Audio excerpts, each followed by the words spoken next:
Buenos días a todos. Un saludo a todos los que nos escuchan por las radios. El tema tiene que ver con el adversario que es Satanás y que hace guerra contra nosotros. Y vamos a ver, querramos o no, estamos metidos en una guerra. En el Antiguo Testamento, la guerra era en la carne, hablando de las guerras que hacía Israel contra los pueblos para conquistar las tierras que les había dado el Señor a través de las guerras. Y hay un punto importante con relación a todo esto. En el Antiguo Testamento era natural, una guerra física, y viene el Señor y empieza otro tipo de guerra para el pueblo gentil. Vamos a verlo a la luz de la Biblia. En 1 Samuel 25-28, Nabal, que era esposo de Abigail, David le daba cobertura como con aproximadamente 600 hombres, y el día que tuvo necesidad de comer, de darle a sus hombres de comer, fue a verlo, y fue él no le quiso dar nada, a pesar de que David lo guardaba de las bandas que habían en ese tiempo. Y llega Abigail, la esposa de Nabal, y le dice a David que no se manche de sangre sus manos. Dice: yo te ruego que perdones a tu sierva esta ofensa, pues Jehová de cierto hará casa firme a mi señor, por cuanto mi señor hace las guerras de Jehová, y mal no se ha hallado en ti en tus días. Hablando de David, las guerras que hacía David. Todavía no estaba al frente del pueblo de Israel. Sin embargo, Abigail reconocía que era ungido y que hacía las guerras del Señor. También en 1 Samuel 17, 45 y 46 vemos algo que conocemos muy bien, a David enfrentándose al gigante Goliat. Maneja algo que le dice al filisteo. Entonces dijo David al filisteo: tú vienes a mí con espada y lanza y escudo, mas yo vengo a ti en el nombre de Jehová de los ejércitos, el Dios de los escuadrones de Israel que tú has provocado. Conocemos la historia, que lo venció, le cortó la cabeza, le pegó con una piedra que se le enterró en la frente con la fuerza de la onda y el ángel de Jehová dirigiendo esa onda. Y conocemos la victoria de David con Goliat, pero él dice: yo vengo a ti en el nombre de Jehová de los ejércitos. Era Jehová el que hacía la guerra. Y vamos a ver unos pasajes. Hay un pasaje que no está en el tema, pero hace una limpia de guerreros el Señor, Jehová de los ejércitos, y con 300 hombres de guerra vence a casi 180,000 contrarios en uno de los pasajes del Antiguo Testamento. Vamos a ver otro punto importante en Josué, en el capítulo 10, 12 al 14, 12, 13 y 14, por favor. Entonces Josué habló a Jehová el día que Jehová entregó al amorreo delante de los hijos de Israel, y dijo en presencia de los israelitas: sol, detente en Gabaón, y tu luna en el valle de Ajalón. Y el sol se detuvo y la luna se paró, hasta tanto que la gente se hubo vengado de sus enemigos.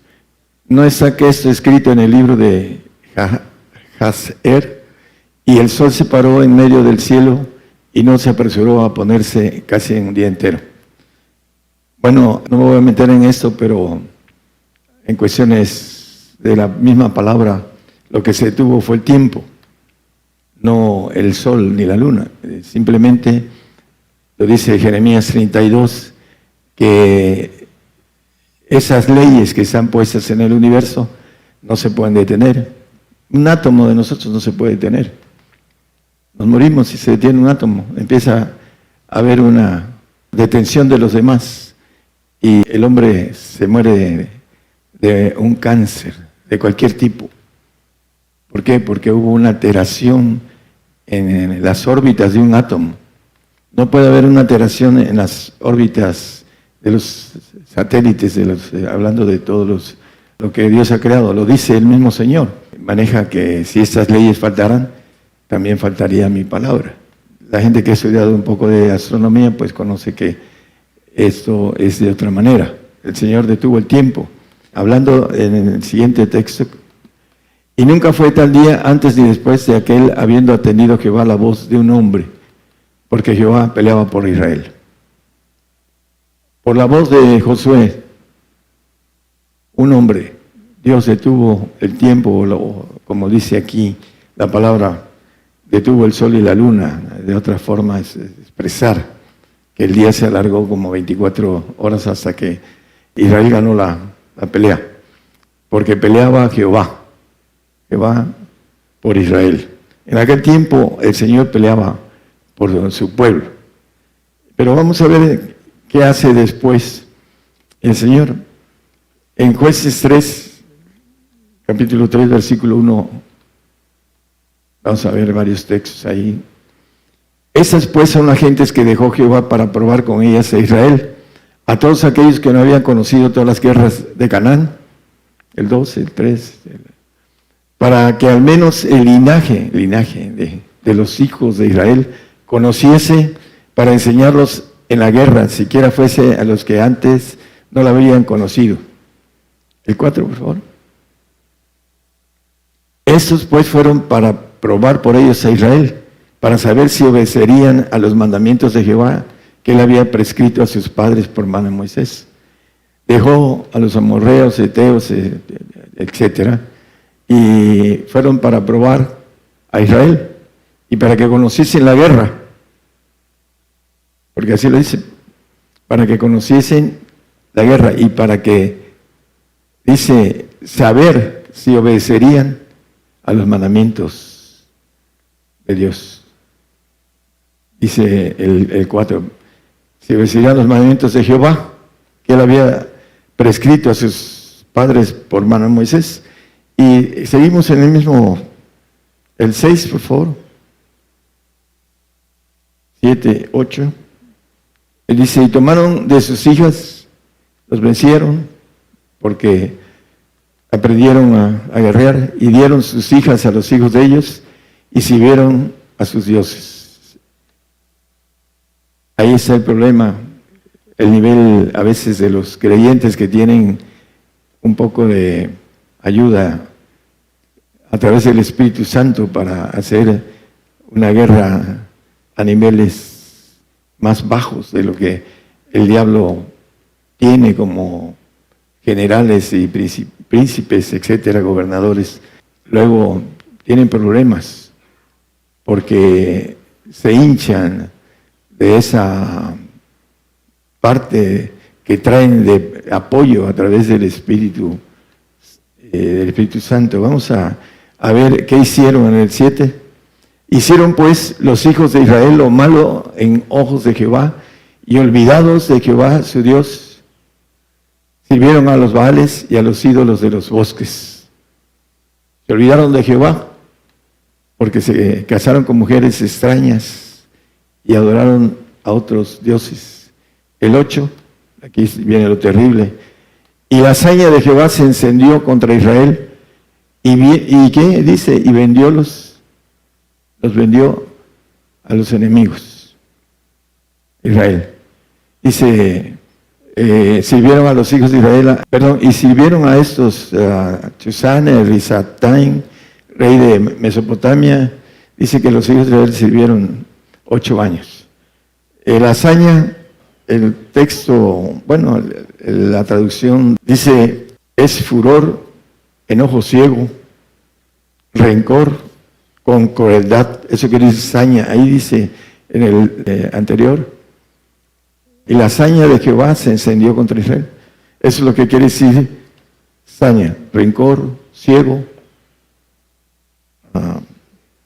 con crueldad, enojo, ciego, furor. Esto es parte del Antiguo Testamento. Vamos a ir viendo en 1 Crónicas 11:9, hablando de David.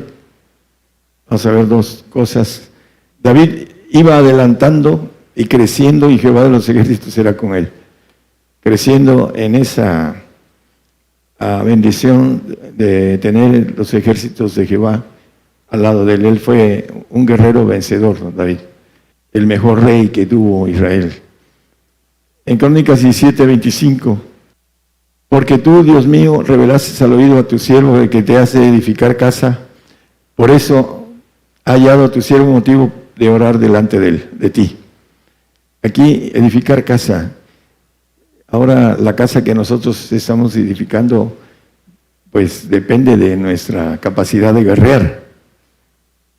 Estamos hablando de los varones, y los varones tienen a la dama a su lado, que tiene que ser idónea para que los dos lleguen lo que es el supremo llamamiento. Vamos a ir viendo algo importante que tiene que ver con que podamos llegar a tener la armadura del Espíritu, porque viene la armadura de Dios, la armadura del Espíritu. Vamos a ver el contexto de esto. Efesios nos dice el apóstol Pablo en el 6:12-13, no tenemos lucha contra sangre y carne, dice, sino contra principados, potestades, señores del mundo, gobernadores de esas tinieblas, a señores del mundo, dice, hablando de los gobernadores espirituales y malicias espirituales en los aires. Es el 13. Por tanto, tomad toda la armadura de Dios para que podáis resistir en el día malo y estar firmes habiendo acabado todo. Hay un pasaje ahí, un poquito más adelante, dice en el 17, creo, 6:17. Y tomad el yelmo de salud y la espada del Espíritu, que es la palabra de Dios. ¿Qué nos quiere decir la palabra, la espada del Espíritu? Porque muchos dicen, conozco la palabra de Dios, pero se necesita saber qué nos quiere decir la espada del Espíritu. Podemos tener el yelmo, podemos tener lo que es, hablando de la fe, el escudo. Si tienes escudo, bueno, los dardos del maligno, ¿no? Pero si no tienes la espada del Espíritu, ¿con qué vas a pelear? Si nada más te vas a defender, no vas a poder matar al adversario, porque no tienes arma para hacerlo. Nada más te defiendes con el escudo de la fe, pero no tienes el Espíritu, la espada del Espíritu. Vamos a ver esto un poquito más a fondo. Es importante que nosotros sepamos obtener, hablando de los varones y las mujeres, pues el Señor es el esposo, los que no están casadas, y las que están casadas, su esposo debe obtener esa bendición de luchar por los dos, por eso una sola carne. En Salmos 144:1, bendito sea Jehová, mi roca, que enseña mis manos a la batalla y mis dedos a la guerra. Es importante entender esto a la luz de lo espiritual. Vamos a ir desglosando que las manos son para la batalla y los dedos para la guerra. Hay un texto en Habacuc 3:3 y el 4, por favor. Dios vendrá de Temán y el santo del monte de Parán, Selah. Su gloria cubrió los cielos y la tierra se llenó de su alabanza, y el resplandor fue como la luz, rayos brillantes salían de sus manos, ahí estaba escondida su fortaleza. Dice que rayos brillantes salían de su mano. Ahí estaba escondida el poder, su fortaleza del Señor. ¿Por qué? Porque el Señor ordena a su ejército a través de lo espiritual. ¿De dónde sale ese poder de orden? ¿De la boca o de las manos? ¿Con qué nos defendemos y luchamos de nosotros de manera? Hay muchas luchas hablando del hombre. hace teatro con eso y algunos en el boxeo. Son las manos las que se adiestran para pelear. Y en la cuestión espiritual, las manos son donde sale la energía del espíritu, la espada del espíritu. Vamos a irlo viendo. Primeramente, maneja Santiago en el 1:16, 17 y 18, dice: no erréis, amados hermanos o hermanos míos, no erréis. ¿Por qué? Porque toda buena dádiva y todo don perfecto desciende del Padre de lo alto, que desciende del Padre de las luces. No hay variación en esto, el don perfecto. ¿Cuál es ese don perfecto? Es su Espíritu del Padre, para que nosotros podamos vencer al adversario, a Satanás, al maligno. Dice, hay dos textos que conocemos muy bien, que son Primera de Juan 2, 13 y 14, que han conocido al Padre. Dice, os escribo a vosotros, padres, porque habéis conocido a aquel que es desde el principio. Os escribo a vosotros, mancebos, porque habéis vencido al maligno. Os escribo a vosotros, hijitos, porque habéis conocido al Padre. Dice, porque habéis vencido al maligno. Es en el texto, en el 13, y vuelve a repetirlo en el 14, 2:14. Dice, os escribo a vosotros, mancebos, porque sois fuertes, y la palabra de Dios mora en vosotros, y habéis vencido al maligno. La palabra, pero la palabra que dice ahí Santiago, en el 17 y 18, todo don perfecto desciende del Padre de las luces, y dice que en el 18, Él nos ha engendrado por la palabra de verdad, para que seamos primicias de sus criaturas. Ese engendramiento tiene que ver con algo que vamos a checar a la luz de la Biblia, para poder ser guerreros, para vencer al diablo, al enemigo, al maligno. Porque si no lo vencemos, escúchenme, si no vencemos al enemigo, dice que el que es en el 2:19 de segunda de Pedro, el que es vencido es sujeto a servidumbre del que lo venció. Vamos a ver esto. Hablando de los que prometen libertad, siendo ellos mismos siervos de corrupción, porque el que es de alguno vencido es sujeto a la servidumbre del que lo venció. ¿Qué dice el 13:7 de Apocalipsis? Hizo guerra contra los santos, vencerlos. Y le fue dado a hacer guerra contra los santos, ¿y qué dice? Que los venció. ¿En qué los venció a los santos? Porque a los salvos, eso dice también que los vence, pero los mata. Dice que no sea que duermen en muerte, dice. No son eternos, el salvo. Pero el santo aquí dice que es vencido y vencerlos. También dice Daniel 7:21. Y veía yo que este cuerno hacía guerra contra los santos y los vencía a los santos.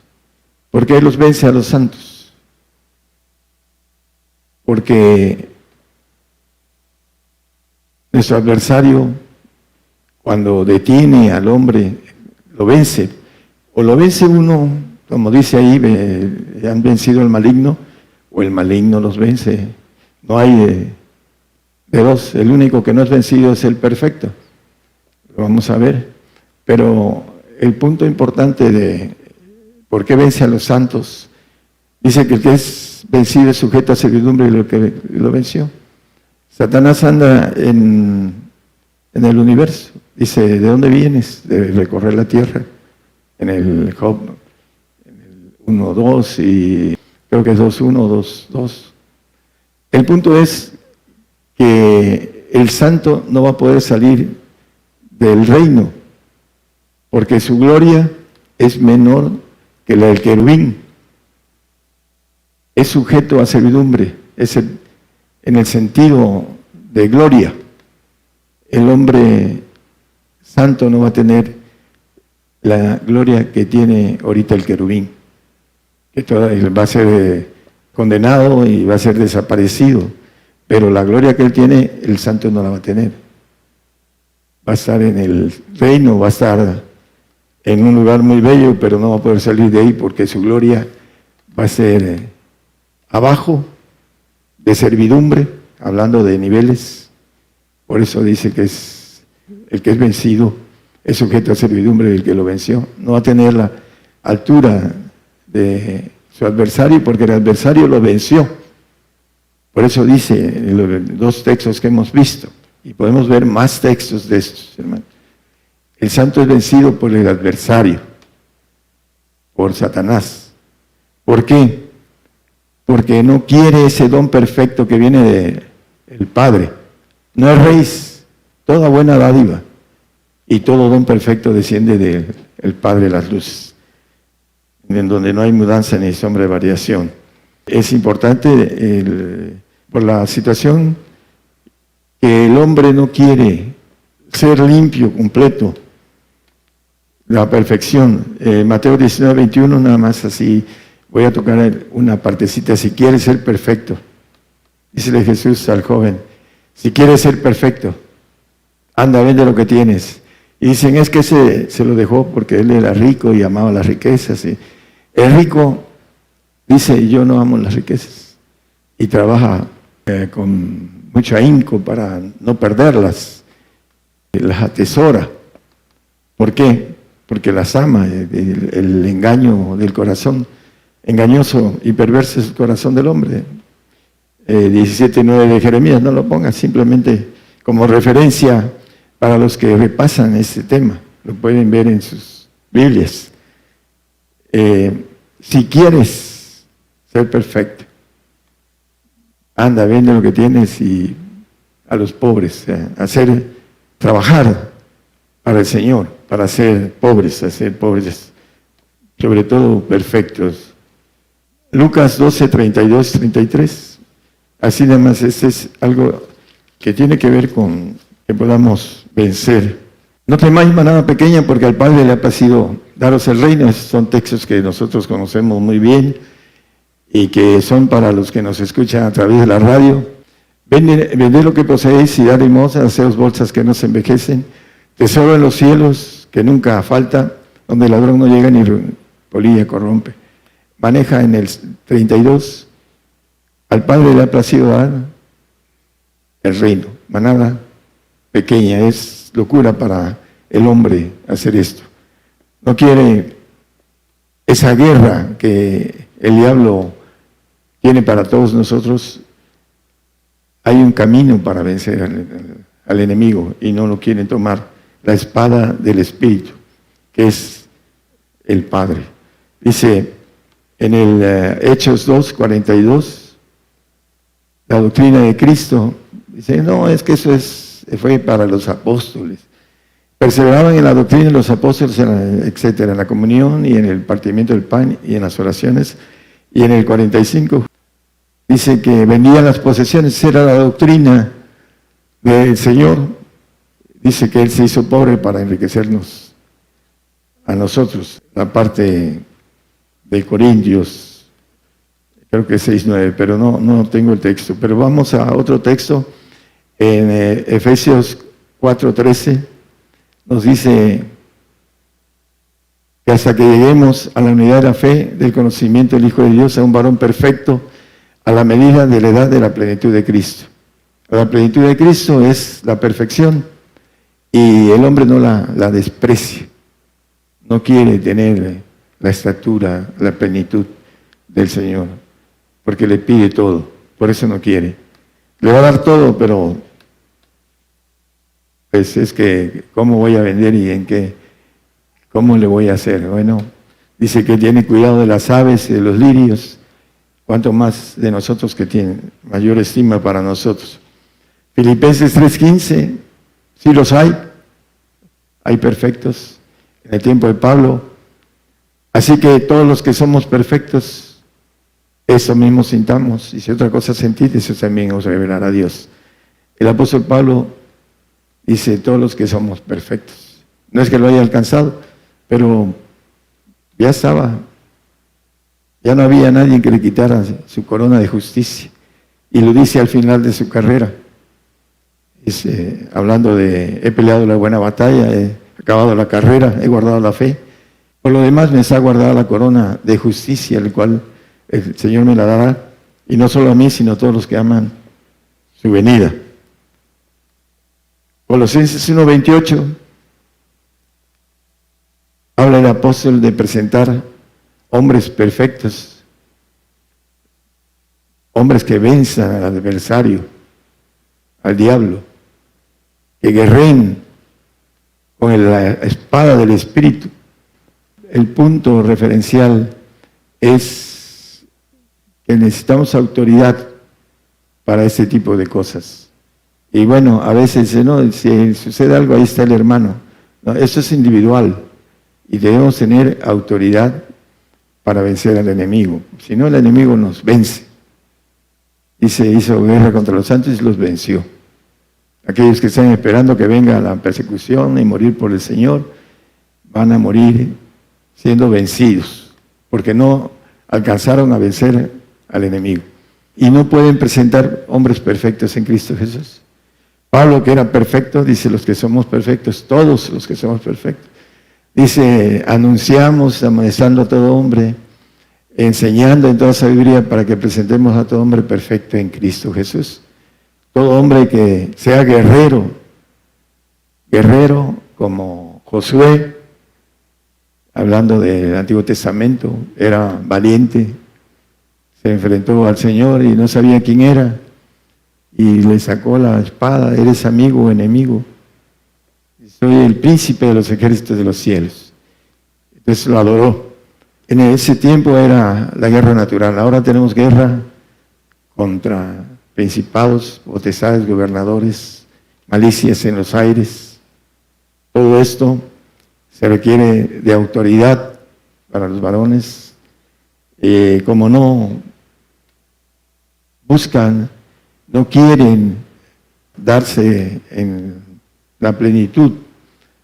Por eso, cuando hay algún asunto, con algún problema, enseguida vamos con el hermano.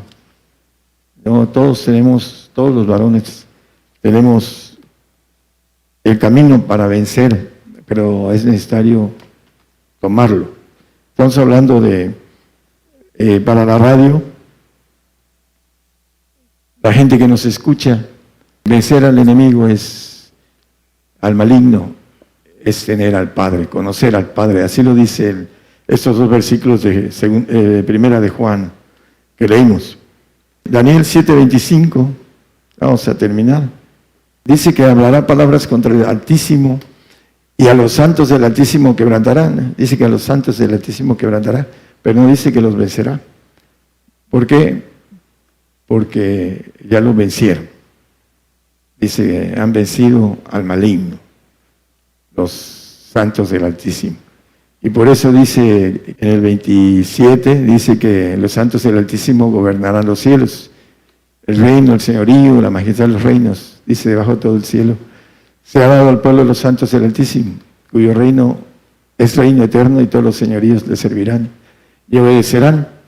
Manejan muchas cosas. El Señor dice que pondrá a nuestros enemigos debajo de nuestros pies.